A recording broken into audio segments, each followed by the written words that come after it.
ओम। आइए मिलकर के एक बार गायत्री मंत्र का उच्चारण करेंगे।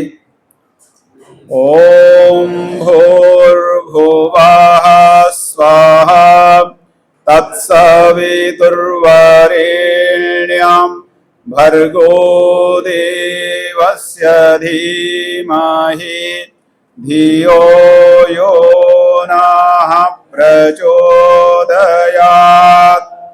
केचिद्वदन्ति धनहीन जनो जघन्यः केचिद्वदन्ति गुणहीन जनो जघन्यः। व्यासो वदत्यखिलशास्त्रगिरां प्रणेता नारायण स्मरणहीन जनो जघन्यः। ओम शांतिः शांतिः शांतिः। आर्य समाज थापर नगर मेरठ के इस साप्ताहिक सत्संग के पावन अवसर पर महर्षि स्वामी दयानंद जी और उनके मिशन के प्रति तन मन धन से समर्पित होने वाले हमारे आदर और सम्मान के योग्य राजेश सेठी जी, आर्य समाज थापर नगर के मान्य समस्त पदाधिकारीगण, श्रद्धा के योग्य मातृशक्ति, धर्म प्रेमी बंधुओं, गुरुकुल नवप्रभात के बड़े ही तपस्वी आचार्य बृहस्पति जी, आचार्य पुरंदर जी, आचार्य विद्यासागर जी, अन्य समस्त धर्म प्रेमी बंधुओं, हम सबका बड़ा सौभाग्य है आर्य समाज थापर नगर और मेरठ नगर से हम लोगों की पुरानी स्मृतियां जुड़ी हुई हैं। हम लोग वे दिन भुलाए नहीं भूलते जब दिसंबर का महीना हो या जनवरी का महीना हो। माता जी हुआ करती थी, उनका नाम तो मुझे अभी याद नहीं है, सुबह 6 बजे उस कड़ाके की सर्दी में संध्या और यज्ञ के लिए इसी मंदिर में चली आती थी। और आप सबका जो स्नेह है, आप सबका जो प्यार है, पूज्य स्वामी विवेकानंद जी महाराज, उनकी छत्र छाया में, उनके आशीर्वाद में हम लोग जो है गुरुकुल प्रभात आश्रम में पढ़े और उसके पश्चात उन्हीं की कृपा से, उन्हीं के आशीर्वाद से हम लोग गुरुकुल नवप्रभात ओडिशा, वहां पर जो है हम अपनी सेवाएं दे रहे हैं। विशेष रूप से मैं आप लोगों को बता दूं, श्रद्धेय आचार्य जी, हम लोग प्रायः देखा करते हैं कि सरकारी नौकरी के लिए बहुत सारे लोग क्या करते हैं, बड़े लालायित रहते हैं और सरकारी नौकरी के लिए बहुत जगह बड़ा परिश्रम करते हैं। और जब गुरुकुल चलाने की बात आई, स्वामी जी का केवल मात्र एक ही संकेत था, थोड़ा सा ही निर्देश था कि बृहस्पति जी, यदि आपको गुरुकुल चलाना है तो आपको सरकारी सेवा को तिलांजलि देनी होगी, सरकारी सेवा को छोड़नी होगी। 1 मिनट भी नहीं लगाया आचार्य, श्रद्धेय आचार्य जी ने, बृहस्पति जी ने, और कहा कि स्वामी जी महाराज, गुरुदेव, आपका आदेश सर माथे पर, तुरंत सरकारी नौकरी छोड़ दी और गुरुकुल की परंपरा को, ऋषि की परंपरा को जीवित रखने के लिए अपना सब कुछ समर्पित कर दिया। और इस समय में भी हर समय जो है रात दिन लगे रहते हैं गुरुकुल नवप्रभात की सेवा में। कभी आप सबसे मैं विनम्र अनुरोध करता हूं, कभी आप पधारिए और वहां पर क्योंकि यह अंचल तो काफी एक प्रकार से बड़ा समृद्ध है, संस्कृति की दृष्टि से, धर्म की दृष्टि से और जो ऋषि परंपरा है उस ऋषि परंपरा की दृष्टि से। लेकिन जब हम वहां पर उस स्थल में, मुझे पंक्तियां याद आती हैं, वह पथ क्या, पथिक कुशलता क्या, जिस पथ पर बिखरे शूल न हो, और नाविक की धैर्य परीक्षा क्या जब धाराएं प्रतिकूल न हो। तो ऐसी प्रतिकूल धारा में, ऐसे प्रतिकूल वातावरण में गुरुकुल चलाना अपने आप में जो है एक बहुत बड़ी टेढ़ी खीर है, जहां पर हमारे विधर्मियों का बोलबाला था। बहुत सारे विधर्मी हमारे भाइयों को केवल मात्र 20 किलो चावल और कुछ रुपए दे करके जो है उनका धर्म परिवर्तन करते थे। ऐसी विषम परिस्थिति में पूज्य स्वामी जी महाराज का आशीर्वाद और उनकी कृपा से मैं आप लोगों की सेवा में निवेदन करना चाहता हूं कि इस समय इतना मतलब वहां माहौल और वातावरण परिवर्तन हो गया है कि जिन परिवारों में मांसाहार होता था, आज वो परिवार प्रत्येक महीने में, चाहे वह संक्रांति का पावन पर्व हो, चाहे वह अमावस्या हो, चाहे वह पूर्णिमा हो, प्रत्येक माह गांव गांव में यज्ञ होता है माता जी। तो ये जो है पूज्य स्वामी जी की कृपा और स्वामी जी का आशीर्वाद है, आप सबका जो है आप सबका सहयोग स्नेह है। तो ऐसे उस परिसर में, ऐसे उस वातावरण में हम लोग गुरुकुल चला रहे हैं। और सन 2001 से बालकों का गुरुकुल चला, और अभी तक जितने भी विद्यार्थी वहां से पढ़ करके निकले हैं, कोई भी विद्यार्थी खाली नहीं है। सब के सब जो है लगे हुए हैं, और सब के सब विद्यार्थी अपनी अपनी सेवा देने के साथ साथ गुरुकुल की सेवा में और आर्य समाज के प्रचार प्रसार में वे हर समय लगे रहते हैं।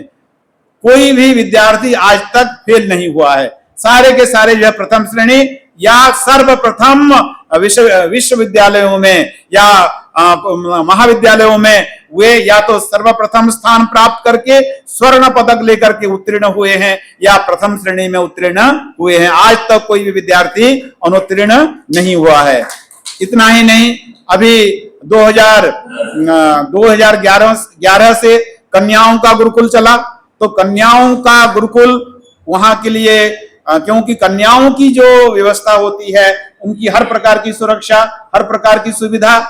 तो एक बालिका आकर के बोलने लगी, वह भगवान देवी जी हमारे अध्यक्ष हैं तीनों प्रकल्पों के, कहने लगी कि हे आचार्य जी, क्या मुझे इस गुरुकुल में पढ़ने का अवसर नहीं मिलेगा, मुझे पढ़ने का सौभाग्य नहीं मिलेगा?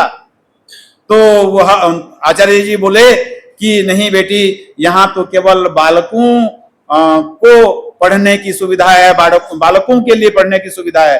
तो उस बेटी की जो उद्गार है, उस बेटी की जो विचार है, वो कहती थी कि काश मुझे बालक का जन्म मिला होता और मैं जो है इसी गुरुकुल में पढ़ती। हे भगवान, तूने मुझे बालक का जन्म क्यों नहीं दिया? तो उस बेटी की जो, उस पुत्री की जो भावना थी, वह आचार्य भगवान देव जी, आचार्य बृहस्पति जी और हमारे जो भी आश्रम से जुड़े हुए हैं और आश्रम के जो भी प्रेमी हैं, उन सब के मन में एक पीड़ा हुई। और अब जो है विगत 3 वर्षों से मतलब वह कन्याओं का भी आवासीय गुरुकुल चल रहा है, जिसमें इस समय लगभग 90 कन्याएं पढ़ रही हैं। 90 कन्याएं पढ़ रही हैं, और हमारे आदरणीय सेठी जी तो जा करके देख करके भी आए हैं। तो ऐसी मतलब परिस्थिति में हम वहां पर गुरुकुल चला रहे हैं। तो मैं आप सबसे यही निवेदन करना चाहूंगा, विनम्र प्रार्थना करना चाहूंगा, कभी जो है समय निकाल करके आप उस गुरुकुल में पधारें। आपका ही गुरुकुल है, क्योंकि पूज्य स्वामी जी महाराज की कृपा, गुरुकुल प्रभात आश्रम और उसी प्रभात आश्रम की छोटी सी वह शाखा है जिसमें हम लोग गुरुकुल चला रहे हैं। आप सब यहाँ पर सत्संग के लिए आए हुए हैं। पूज्य आचार्य जी बोल रहे थे कि वहां पर तो हम जाएंगे तो कुछ सीमित संख्या में ही हमको वहां पर जो श्रोता हैं वो सीमित संख्या में मिलेंगे, लेकिन यहाँ आकर के बड़ी आत्मीय प्रसन्नता हो रही है। कई बार मैं कहा करता हूं कि आर्य समाज के सत्संग में वे आते हैं जो अत्यंत सौभाग्यशाली होते हैं। मानव जीवन होना सौभाग्यशाली है, लेकिन आर्य समाज के सत्संग में आना जो परम सौभाग्यशाली हैं, अत्यंत सौभाग्यशाली हैं, वही आर्य समाज के सत्संग में आते हैं। और जिस व्यक्ति के चरण आर्य समाज के सत्संग की ओर उन्मुख होने लगते हैं, उस व्यक्ति का आचरण सुधरने लगता है, उसका जीवन सुधरने लगता है और वह श्रेय मार्ग के पथ पर अग्रसर होने लगता है। अभी स्वस्ति वाचन के मंत्रों का हम पाठ कर रहे थे। स्वस्ति पंथा मनुचरेम सूर्या चंद्रमसा विव पुनर्ददता घ्नता जानता संगमे मही। यह जो स्वस्ति पंथा है, यह जो मंगलमय पंथा है, यह जो श्रेय पंथा है, हम सभी के लिए अत्यंत श्रेयस्कर हो। बस एक प्रसंग सुना करके मैं अपनी बात को विराम देना चाहता हूं। आर्य समाज के प्रसिद्ध भजनोपदेशक ब्रिजपाल जी कर्मठ और ओम प्रकाश जी वर्मा और पाणिनि कन्या महाविद्यालय की विदुषी आचार्य डॉक्टर प्रज्ञा देवी जी यहाँ हरदोई एक जिला है, एक गांव में वे सत्संग के लिए गए हुए थे और वहां पर सत्संग का इतना व्यापक प्रभाव होता है, इतना अधिक प्रभाव पड़ता है। वहां चर्चा चल रही थी कर्म फल के सिद्धांत की और प्रज्ञा देवी जी चर्चा कर रही थी अवश्यमेव भोक्तव्यम कृतम कर्म शुभाशुभम। जो भी हमने शुभ या अशुभ, अच्छे या बुरे, जो भी हमने कर्म किए हैं, उन कर्मों का फल हमको अवश्य ही भुगतना पड़ता है, उन कर्मों का फल हमें अवश्य ही भोगना पड़ेगा। यह बात जब चर्चा चल रही थी, पीछे जो है सुदामा नाम के एक डाकू बैठे हुए थे और उस सत्संग को सुन रहे थे। सुनने के बाद धीरे धीरे सुदामा नाम के डाकू, और जब कोई पीछे डाकू बैठा है तो धीरे धीरे वहां जो दूसरी जनता थी, सज्जन थे, वे धीरे धीरे जो है खिसकने लग गए। वो लोग वहां से जो है छोड़ करके चलने लग गए। अंत में जो है वह अकेला बैठा रहा सुदामा डाकू और प्रज्ञा देवी जी, ओम प्रकाश जी वर्मा और ब्रिजपाल जी कर्मठ उनके सुंदर भजन और उपदेश को सुन करके उसका जो है दिल बदल गया, उसका मन बदल गया और वह आया और कहने लगा कि मैं जो है, मेरी वृत्ति यह है, मैं इस प्रकार का कार्य करता हूं, लेकिन आपका जो उपदेश मैंने सुना अवश्यमेव भोक्तव्यम कृतम कर्म शुभाशुभम, क्या यह सही है? तो उन्होंने कहा हाँ बिल्कुल सही है। यदि सही है तो मैं आप लोगों से एक विनती करना चाहता हूं कि आज से जो है ठीक 6-7 महीने के बाद आप मेरे गांव में मैं यज्ञ रखूंगा, आप सब उस यज्ञ में पधारिए। तो प्रज्ञा देवी जी ने कहा कि निश्चित रूप से हम आएंगे। 6-7 महीने का समय क्यों? तो अगले दिन से ही वह सुदामा व्यक्ति अपना जो डाका डालने का काम था उसको वह छोड़ देता है, खेती करने लगता है। और खेती में क्या, वह घिया उगाता है, लौकी उगाता है और गाय पालता है। और उसके पश्चात जब वे ऐसा ही कुछ मई जून का समय था तो उसके यहाँ यज्ञ हुआ और जब यज्ञ हुआ तो दोनों समय केवल भोजन के लिए लौकी की सब्जी और दूध और रोटी ही जो है मतलब उनको वह सुदामा देते थे। तब जो है अंतिम दिन ओम प्रकाश जी वर्मा और कर्मठ जी ने पूछा कि ये डेली दोनों समय घिया आप हमको खिला रहे हैं, इसका राज क्या है? तब उन्होंने कहा इसका राज यह है कि मेरा जो कर्म था वो डाका डालने का कर्म था और वह कर्म जो है मतलब मेरे विचार से वह कर्म जो है वह उत्तम कोटि का कर्म नहीं था। तो मेरे पास जो दूसरा कुछ जो कुछ है वह जो है डाका डाल करके है। और मैं चाहता हूं, आप सब पवित्र आत्मा वाले हैं, इतना सुंदर उपदेश आप देते हैं, इतना मतलब लोगों का जो है आप जीवन बदल देते हैं, तो मैं आप लोगों को मेरा जो मतलब एक गंदे कार्य से जो मैंने कुछ कमाया हुआ अन्न है या धन है, उस धन से खरीद करके जो है मैं आपको कैसे खिलाऊं। इसलिए मैंने ये जो है 5-6 महीना मैंने खुद खेती की, लौकी उगाई, गेहूं बोया और वह जो मेरे परिश्रम के द्वारा मैंने जो अन्न प्राप्त किया, मैंने जो लौकी सब्जी प्राप्त की, उस अन्न को और उस सब्जी को और दूध को जो है मैंने आप लोगों के सामने मतलब रखा। और देखिए उसका दिल बदल गया और अंत में उसने निवेदन और अंत में कहा कि आपने मेरे मतलब इतना सुंदर मेरे यहाँ यज्ञ सत्संग रखा, तो जाते जाते वह कुछ देना चाहा। तो जो भी हमारे ओम प्रकाश जी वर्मा और कर्मठ जी ने कहा कि नहीं, आपका जीवन इतना बदल गया, यही हमारे लिए दक्षिणा है, हमको जो है दक्षिणा की आवश्यकता नहीं है। तब उस सुदामा जी ने कहा कि नहीं, मुझे मालूम है, विधिहीनम अश्लिष्टान्नम मंत्रहीनम अदक्षिणम, बिना दक्षिणा के जो है यज्ञ सफल नहीं होता। और उसका जो भी सामर्थ्य था, उस सामर्थ्य के अनुसार जो है उसने उनको दक्षिणा दी। और अंत में निवेदन किया कि हे आचार्य जी, अगर आप मुझे अनुमति दें तो मैं आपके यहाँ संस्कृत पढ़ना चाहता हूँ। 3 महीना पाणिनि कन्या महाविद्यालय में रह करके उस डाकू ने संस्कृत पढ़ी, और उसके पश्चात इतना परिवर्तन हुआ कि बाद में उन्होंने संन्यास ले लिया और देवानंद जी सरस्वती के नाम से मतलब विख्यात हुए। तो इस प्रकार सत्संग की महिमा है। इसलिए वेद भगवान क्या कहते हैं, स्वस्ति पंथा मनुचरेम, हम अपने जीवन में कल्याण के मार्ग पर, श्रेय के मार्ग पर चलें। कैसे चलें? सूर्य चंद्र मसाविव, जैसे सूर्य और चंद्र ये पूरे संसार का कल्याण करता है। तो मैं इन शब्दों के साथ अपनी वाणी को विराम देता हूं। आप सबका बहुत बहुत धन्यवाद, बहुत बहुत आभार। ओम शंकर। बहुत बहुत धन्यवाद आचार्य प्रेरणा है हमने आचार्य बृहस्पति जी को आमंत्रित करना की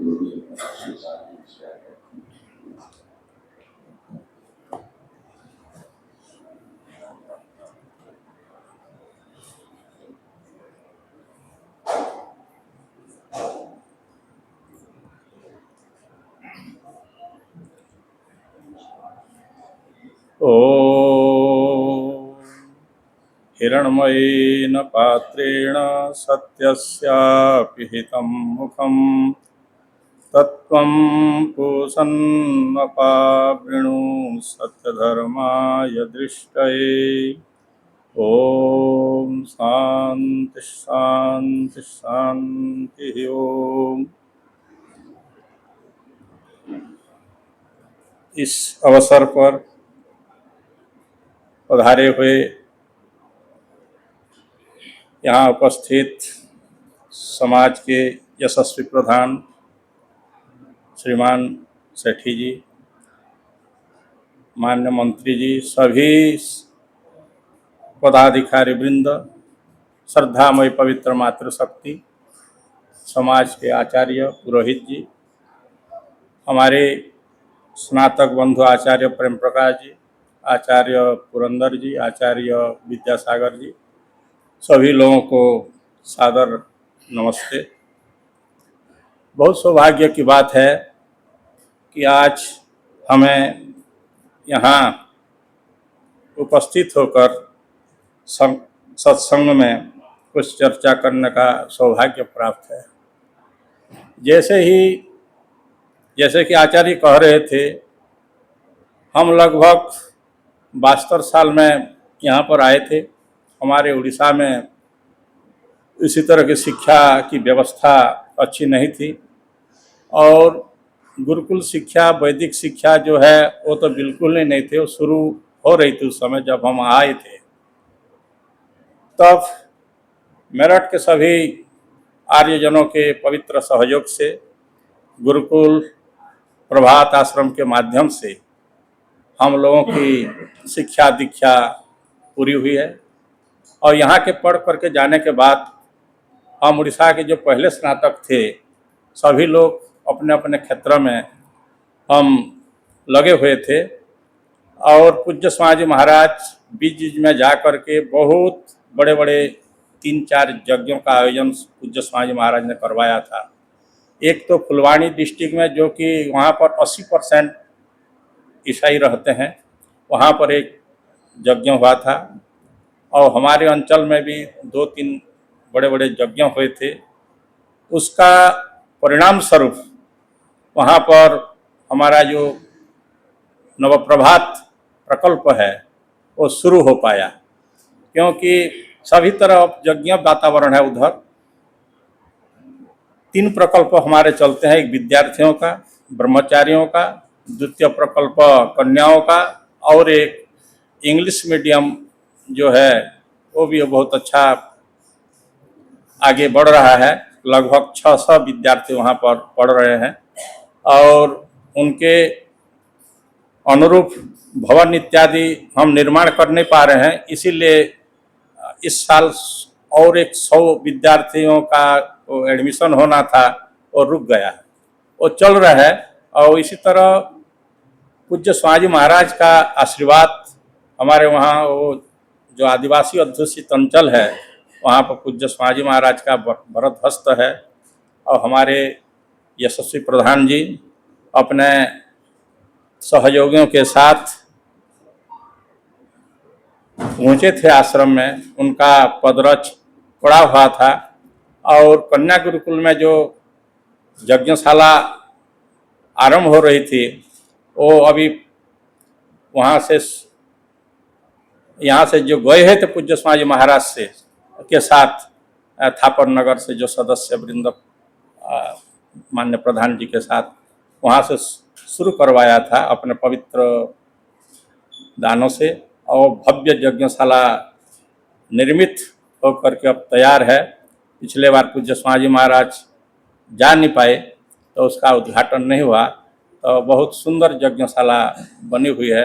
हम तो फिर भी आप लोगों से करबद्ध निवेदन करेंगे, जब कभी समय मिले उसी उत्सव के समय पर आशीर्वाद देने के लिए जरूर आप लोग पहुँचते रहिएगा। यद्यपि दूर है फिर भी आप लोग जब उत्साहित करते रहेंगे तो महर्षि दयानंद के जो सपना है तब पूरा हो पाएगा।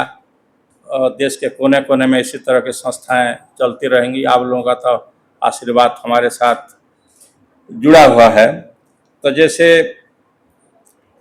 आचार्य कह रहे थे, ये सत्संग आर्य समाज के जो सत्संग होता है वो बहुत सौभाग्यपूर्ण होता है। ऐसे नारद भक्ति सूत्र में एक सूत्र आता है, उसमें कहा जाता है कस्तरति मायाम, अर्थात ये माया को, संसार को कौन व्यक्ति तर सकता है। तो उत्तर में वो कहते हैं यह निर्ममो भवति मोहम त्यजति महानुभावान सेवते, अर्थात जो व्यक्ति मोह का परित्याग करता है, ममत्व से दूर रहता है और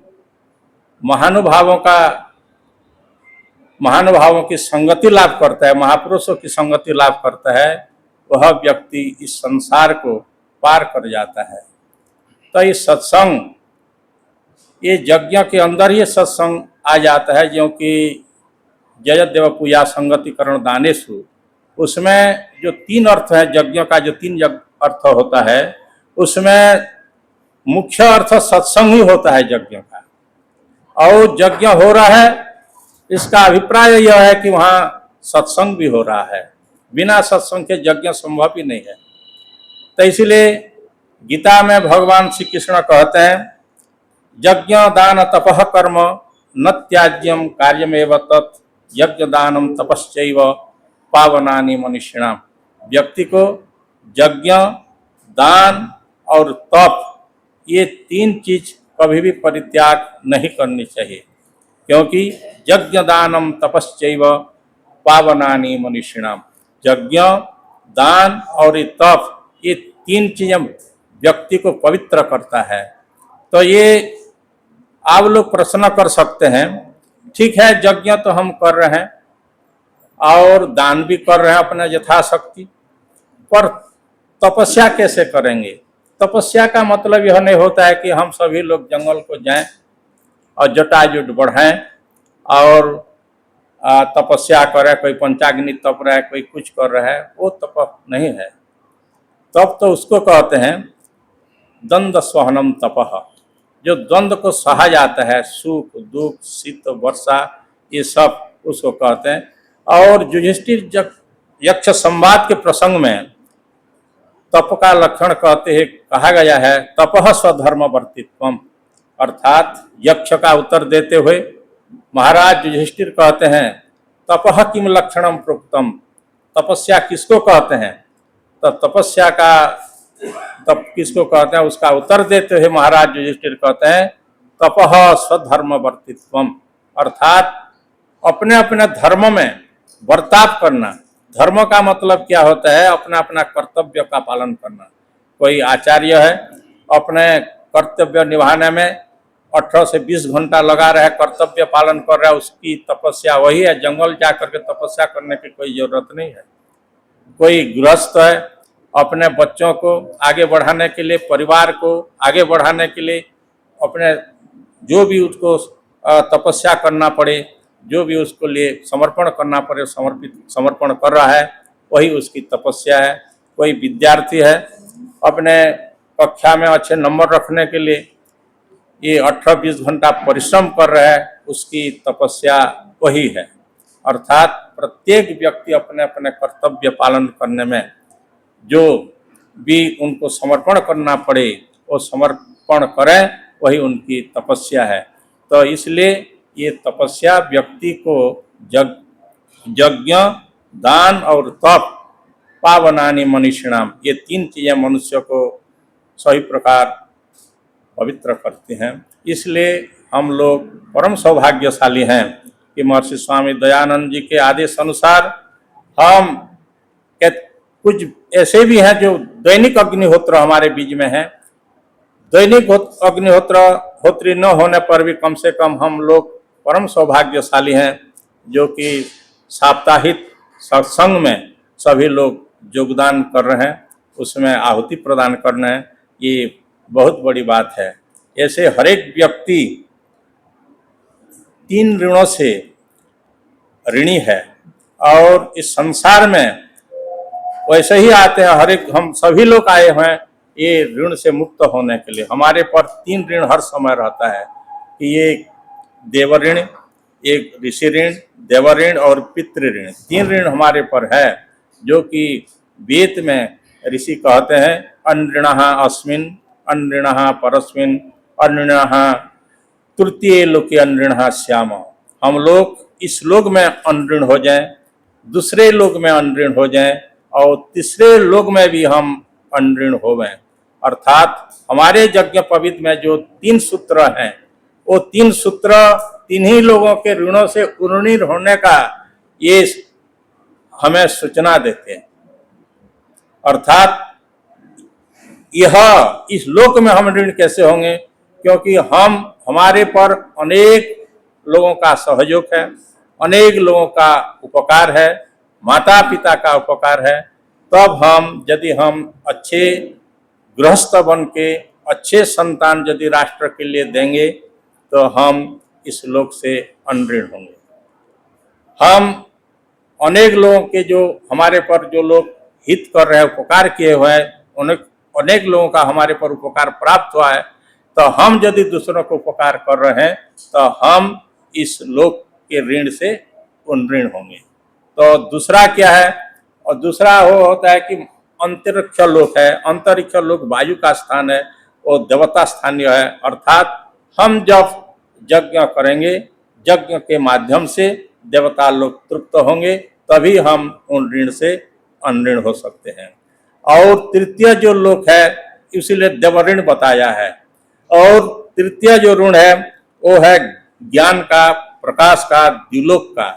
वो हमारे ऋषि परंपरा से, गुरु परंपरा से हमें प्राप्त होता आ रहा है। वही ज्ञान को यदि हम विस्तार करेंगे, आगे से आगे विस्तार करेंगे, तभी हम तृतीय ऋण से भी अऋणी हो सकते हैं। जब हमारे वेदारंभ संस्कार गुरुकुलों में होता है, आचार्य ब्रह्मचारी के हाथ में पानी डालते हैं, आप वो हिष्टामयो भव, और उसके बाद उस पानी को फिर पृथ्वी पर छोड़ दिया जाता है। इसका क्या मतलब होता है? अर्थात विद्यार्थी अपने पितृकुल का कुछ संस्कार रखता है और उसके बाद गुरु के द्वारा प्रदत्त संस्कार, शिक्षा और विद्या को पृथ्वी में छोड़ने का मतलब है कि जिस तरह पानी सभी तरह के फैल जाता है, उसी तरह तुम विद्या को, संस्कार को, शिक्षा को पूरे संसार में प्रसारित करो। जैसे कि महर्षि दयानंद के लिए गुरु वीरजानंद जी का आदेश था, वही उसका प्रतीक है। तो हम तभी 3 ऋणों से उन्नीत हो सकते हैं। आगे बताते हैं, ये देवयाना पितृयानाश्च लोकाः, 2 प्रकार के लोक हैं, एक पितृयान लोक और एक देवयान लोक। अर्थात जो लोग हम सांसारिक व्यक्ति हैं, वो पितृयान मार्ग के पथिक हैं। और जो लोग देवयान है, जो लोग की विवाह इत्यादि नहीं करी, अखंड ब्रह्मचर्य धारण कर करके जो तपस्या कर रहे हैं, वो देवयान मार्ग के पथिक हैं। तो तान सर्वान लोकान अनिणा आख्येम, अर्थात जो हम पितृयान लोक के भी मार्गी हैं, अर्थात गृहस्थ सांसारिक मार्ग में भी जो चल रहे हैं, हम भी तभी उन्नीर्ण हो सकते हैं कि जैसा कहा है कि हम अच्छे से अच्छे संतान, सुशिक्षित संस्कारित संतान यदि राष्ट्र के लिए हम देंगे तो हम वो देवयान मार्ग पितृयान मार्ग के ऋण से भी उन्नीर्ण हो पाएंगे। और जो देवयान मार्ग के जो पथिक लोग हैं, जैसे कि गुरुजन हैं, आचार्य लोग हैं, ऋषि परंपरा में हैं, वो लोग कैसे उन्नीर्ण होंगे? उनका भी ऋण है। जब वो इस तरह के शिष्यों को यदि सुशिक्षित करके, संस्कारित करके संसार में भेज रहे हैं और उसकी विद्या को आगे बढ़ा रहे हैं, तभी वो लोग अपने ऋण से उन्नीर्ण हो। अपने आप तपस्या करने से उन्नीर्ण नहीं होंगे। उसी तरह के शिष्यों को तैयार करके यदि वो संसार में भेज रहे हैं और संसार के दुख कष्टों को दूर कर रहे हैं, तभी वो लोग भी उन्नीर्ण हो पाएंगे। तो इसी तरह वेद का आदेश है, हम प्रत्येक व्यक्ति, चाहे देवयान मार्ग के पथिक हों, चाहे पितृयान मार्ग के पथिक हों, सांसारिक हों, चाहे ब्रह्मचर्य मार्ग में चल रहे हों, सभी लोग संसार में ऋणी होकर के आए हुए हैं। तो तभी हम अऋणी हो पाएंगे जब हम तीनों ऋण से छुटकारा पाएंगे। और ये चक्कर चलता रहेगा जब तक हमारा ऋण पूरा नहीं होगा, तब तक ये चक्कर चलता रहेगा। तो इसीलिए हमारा परम सौभाग्य है कि हम सत्संग में आ रहे हैं, यज्ञ नित्य कर रहे हैं। कुछ लोग दैनिक अग्निहोत्री भी हैं हमारे बीच में, कुछ लोग साप्ताहिक सत्संग में आ रहे हैं, बड़े बड़े यज्ञ कार्यों में भाग ले रहे हैं, प्रचार कर रहे हैं। ये बहुत सौभाग्य की बात है।